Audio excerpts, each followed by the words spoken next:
In this quick tutorial, I'll show you how to create a landing page in Figma using a template and customize it to fit your needs. Let's get started. Start by opening Figma and navigating to the Community tab. This is where you can find a wide range of templates created by other designers.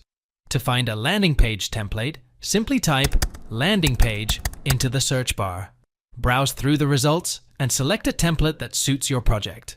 Once you've found the right template, click on it and then hit the Open in Figma button. This will add the template to your Figma workspace, ready for you to edit. Now, let's make this template your own. Start by changing the text to match your content. Just double-click any text field and type in your copy. Next, update the colors and images to reflect your brand. Click on any element to modify its color or replace images with your own. You can also rearrange sections or remove any elements that you don't need. Everything is drag and drop, so it's easy to adjust the layout. And that's it. You've now customized a landing page template in Figma. This approach saves time and ensures your design is clean and professional. This video is part of a playlist with more Figma tips. Check out the full web page design tutorial in the description below.